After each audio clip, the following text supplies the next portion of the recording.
Yeah, full RPM came right up to about 5,400 there, reading carefully, about 5,350 perhaps. Nice vigorous climb out here as expected. So we got an early first crack here at an airplane that's right behind me, but let me put this in context for you. We have 143 models of aircraft in the LSA space. This is special light sport aircraft, all fully approved by FAA and ready to be sold as fully built aircraft. Out of 143 models, there's a lot of choices. That's good news. The tough news is, well, how do you pick the right one then with that huge diversity? And I'm going to tell you right off the bat that this Harmony LSA is an airplane for general aviation guys. If you've been flying Cessnas, Pipers, Bonanzas, Cirruses, Diamonds, etc., those kind of airplanes, type certified airplanes, this one may meet your needs as well as any you'll find. It's solid. It feels like a GA airplane. It's comfortable inside. The control movements and the stick use, although it's a joystick, not a yoke, feels like a GA pilot will expect it to feel. So I mentioned this is the Harmony LSA. This whole game started with Evektor with the SportStar. And in fact, SportStar has a distinction it will never, ever lose. It was the first airplane to win FAA acceptance back in April, early April of 2005. Number one. That can never change. Nobody can ever get ahead of them. However, while they evolved the SportStar very nicely through a series of changes, and we've got video and I've written about that as well, but eventually they came to the realization that for the American market, which has a large number of general aviation pilots flying those T-seat airplanes we just talked about, the Harmony was aimed directly at them with a number of changes to it that are significant. So I started to say that it's an all-metal airplane. That sticks. What's up front here under the hood is a Rotax 912 ULS. That's the carbureted 100 horsepower model. Of course, the newer ones now are coming out with a 912 IS, the fuel injected, electronically controlled engine, and that gets some wonderful fuel burns and a little higher performance. That's what it was made to do, the 912 IS Sport in particular. All those words are needed to describe the latest edition of that engine. Swinging a warp drive prop on the front, a 3-blade warp drive prop. All metal wings as well. The wings, as I look down the wing here, if the camera can follow with me, this is straight along here, and then right at this junction here, it tapers back and then tapers again at the wingtip. So it's a compound or double taper wing. And when they did that, they were able to shorten the wing a little bit, but they also increased the size of the aileron, which I'm going to go around here in the back, and I'm going to move up for you just a little bit so you can see how big that aileron is. It's 25% larger than the one they used earlier. Now, you can't see the flaps from here, but they are the kind of split flaps. That means the top part of the wing does not change. That smoothness there stays like that. The flap just comes down from the bottom, and it really comes down. 15 degrees, 30 degrees, 50 degrees. And when he does that, well, I noticed that I didn't notice them going down so much, but when they pulled when Steve pulled the flaps back up from 50 to 30, I could feel the aircraft accelerate forward. So clearly these are working good. And you notice VG strips all the way down the leading edge of the wing. This is one of those funny things in aviation. It makes the air less smooth, which you'd think you wouldn't want on the front of a wing, but for those that, many of you know this already, for those that don't know it, the VGs, by turbulating the air, by making it a little bit rougher, make it adhere to the wing better. Okay, so that describes the basics of the airplane. Right up front here, you can see it's got a parachute installation done very nicely. I used to do a lot with parachutes. I know what's a good installation. This is a good one.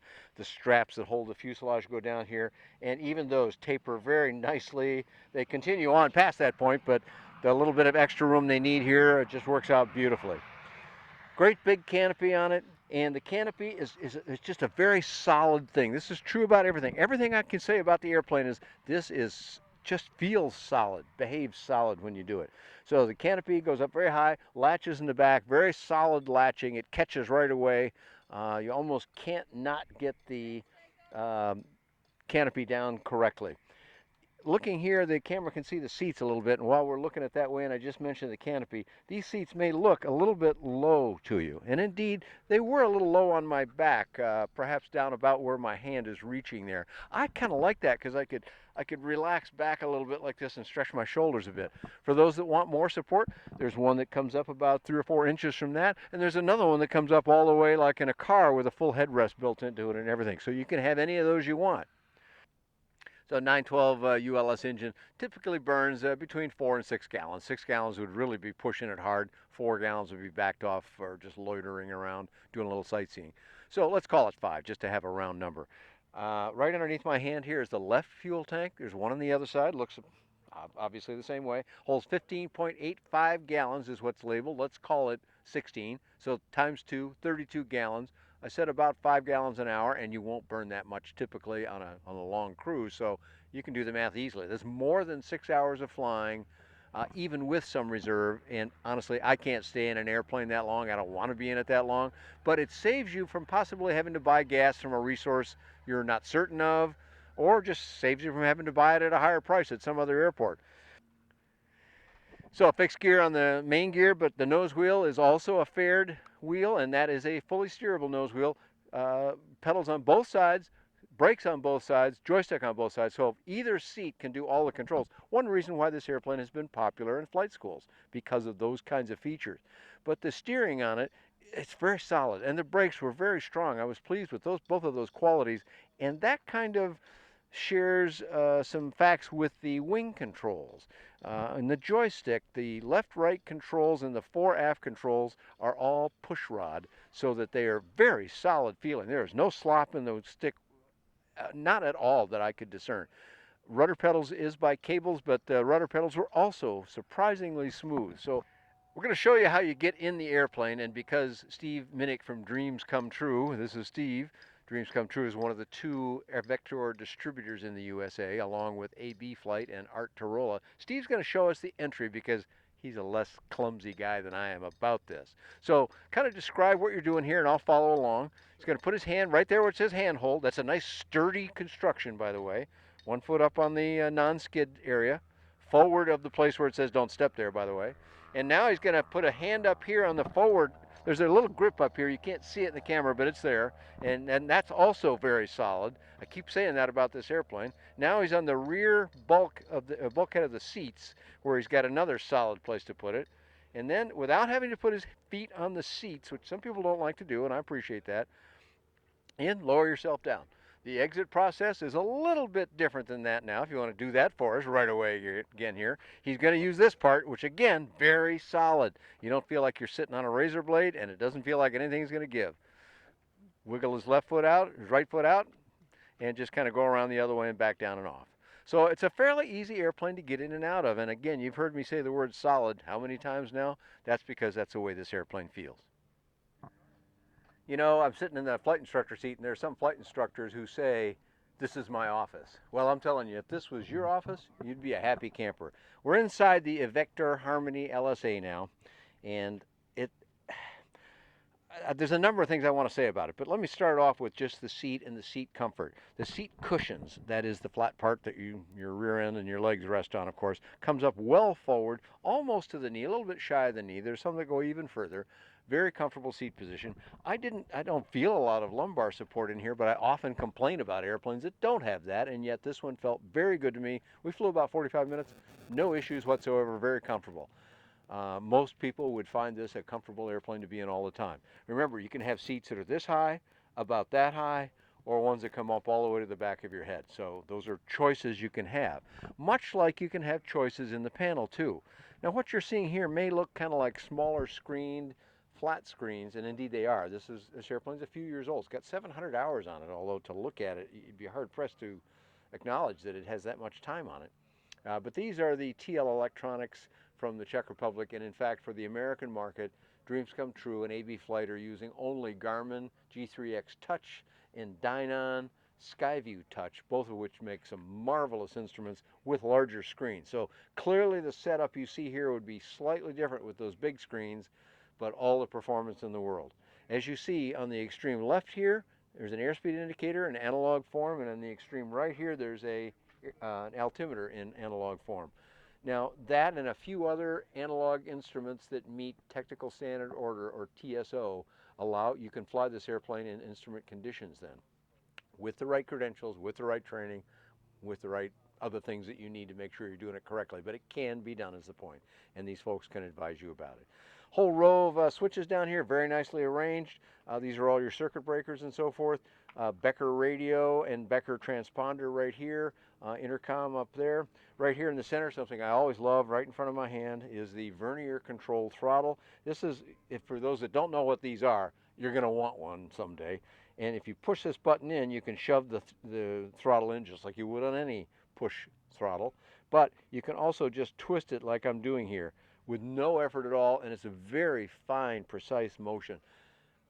Throttles in airplanes want to be moved slowly and precisely, and this is the right way to do it. It does have a lock on it there you can put on if you need it. Down below this, you see some air controls down here. This is below the red parachute handle. I'm always glad when there's a parachute in it. It's an option in this airplane. Some people want them, some people don't. I'm one who loves them. I have a little bias. I used to work in that industry, so I think they're really money well spent. And you have the weight capacity and other things. I would say get it, but that's of course a personal decision for you. Below that, we have an indicator on the aileron trim and on the nose trim. And then below that, we have some air controls letting air in, including one that lets a little bit of air into the cockpit. You can see perhaps up here this little black thing that I'm pointing at. That's just a little seal, a weather seal, and that brings in it's a very small amount of air. You can barely feel it, but in a condition where there's moisture in the air and it's cool, the inside canopy can fog up a little bit. That'll take care of it. That's a push rod right down here. So there are your air controls. Over on the side here where I've got my hand, that is a little air inlet with some NACA ports on the outside, let in a lot of air. You can aim that to some extent, not very widely, but somewhat, and you can increase, by twisting it, you can increase the volume of air coming in, and I felt very comfortable in it, but it wasn't a particularly stifling hot day today, thank goodness. So then the last thing to say about the seats is they do not adjust. They are fixed in position, but underneath the panel, and now not on this particular older airplane, but on the brand new ones, there's a position right here and one on the other side as well. You pull that back, and then the rudder pedals will spring load. They'll spring load towards you, and you push them away and then let go of the handle, and they'll lock into that position. It will adjust over about a 6-inch range, so that should, by my calculation, handle someone about my height, 5'9", very easily, up to say 6'3", 6'4". And you would fit inside. When I felt for the canopy, it was a good 5 or 6 inches above the top of my head, which had a headset on it, so it translates to maybe another ½ an inch or so. Plenty of room in here for at least an average-sized person. Full 8 inches wider than a Cessna 172. Very comfortable inside. Finally, a couple little last-minute things here. I don't know if you can see it very well, but I'm putting my hand in a map pocket right here, and you know what else you have to have on a vehicle these days? Cup holders, and it's got one on each side, so you can put a water bottle, stays put, doesn't roll around on the floor, doesn't get down in the rudder pedals, which would be a bad thing. So it's good to have that there, even if it seems like something that's not absolutely essential, but it doesn't add hardly any weight.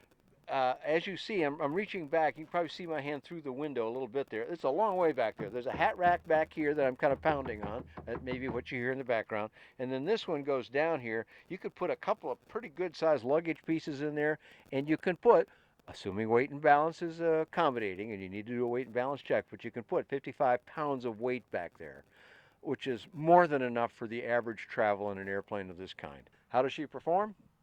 Well, takeoff roll, book says about 400 feet for takeoff. Certainly we got off the ground quick. I don't have any way to verify that independently without going out and measuring or something, but we were off the ground quickly and we were climbing rapidly. So we took off, left the ground 400 feet, climbing out about 70 knots, and that was showing about 1,000 feet a minute climb rate at about 5,300 RPM. In all cases, I never saw engine heat, oil pressure, oil temperature, or exhaust gas temperatures get anywhere out of where they should be. Clearly the cowling arrangement and the way they've got airflow through the engine working very, very well for them. So we climbed out, we got up to altitude. We only got to about 3,000 feet and we're about sea level. So you're still fairly low in all these numbers. But as I let Steve do all of this and I just observed, we got up to about 106 knots indicated 109 or so GPS. And again, it'll go a little bit faster with the 912 IS engine, and with the right prop on it, you're going to see the very near the 120 knot limit of the airplane. Then what surprised me, I knew it went pretty fast, but what surprised me, I've forgotten how slow it can get with no flaps down, but with backing it off and entering a slow flight, we were down into the 40 knot range. And when we added 15 and then 30 degrees of flaps, got it down to below 30, about 35 knots. And at which speed the airplane, of course it doesn't respond as quick then, but it was felt very solid again. That word just keeps coming up, and it expressed that very, very well. When we did stalls, a stall warning comes on, and it comes on fairly soon. It comes on at about 50 knots, so you're going to get the stall warning. If I'm critical about anything, it may be that the stall comes on and it's not obnoxious enough that after a few minutes of having the stall continuously on, I kind of began to ignore the sound. However, when we got near stall, the airplane started to shake and buckle a little bit. The airflow over the wings is turbulating, and over the tail then you're feeling it. There were multiple indications that you were near stall, not the least of which was the nose was getting high. But I'd kind of forgotten about the stall warning, even though it was still going off. So you get those dual indications, it's very good. But even when it broke at a slow entry, it never did. Steve had to stick all the way back as far as it could go, and no real changes there. So the airplane just was very well behaved. We sped it up a little bit and entered the stall a little more aggressively, and there got to be, it was a momentary break, and the right wing dipped just a little bit. Characteristics are so little, but on that second practice, the deck angle is up so high, I don't know how you could not realize that you were getting near stall, but there were the other indications. The stall warning's going off, the stick shake, or the airplane shake a little bit was going on. There's every indication that it was going to stall, and the slightest relaxing of the controls, we're back flying again. So, okay, after I handled the controls for a little while, I did steep turns, I did turns across the road, I did some maneuvering, I did my Dutch rolls like I told you, and again, I just have nothing but good news to say about the handling characteristics. Very predictable, very easy. Nothing to dislike about that. But I handed those controls back to Steve and said, show me how you do it in a landing and talk me through it. So as we came in and maneuvered and got in approach, I said one thing we hadn't looked at was the 50 degrees down flaps. That's 50 down flaps, and I wanted to experience that. So I asked Steve if he would deliberately set up high so that we could use that. He did. And 15 degrees, you notice it. There's more lift than drag at 15. At 30, there's getting to be more drag than lift, and you can kind of feel it decelerate a little bit. When the 50 came on, I didn't feel any more deceleration, but when he got rid of that, the airplane clearly accelerated forward a little bit. So 50 degrees down is a mighty short field landing, and you probably wouldn't use that in most cases. You do use 15 to take off. You do normally use 30 to put down, but I said, well, if you didn't put any flaps down at all, how are the landing characteristics? Still very straightforward and simple. Of course, you're going to have a little longer run, and you're going to have a little more precision needed in the timing of flare to touch down the wheels very smoothly. 30 degrees would be the desired position. And the landing roll is about 500 feet according to book values at that point. Very straightforward. Steve did a great job, set it down very smoothly, held the nose wheel off the ground for an extended period of time, which is good. Nose wheels aren't as stoutly built as the main gear, and that's exactly what you should do. And he did it very well. So a nice experience overall at flying the Evektor Harmony LSA. Surely you got more questions and there's more answers to come, and you can find those in two places. Let's do Dreams Come True, that's Steve's business, and you can find that at midwestsportplanes.com, or you can reach out to, he's in Ohio, you can reach out to his partner on the East Coast, that's Art Tarola at abflight.com, and you can find more about both of these airplanes and lots more affordable aircraft in the light space on buydanjohnson.com.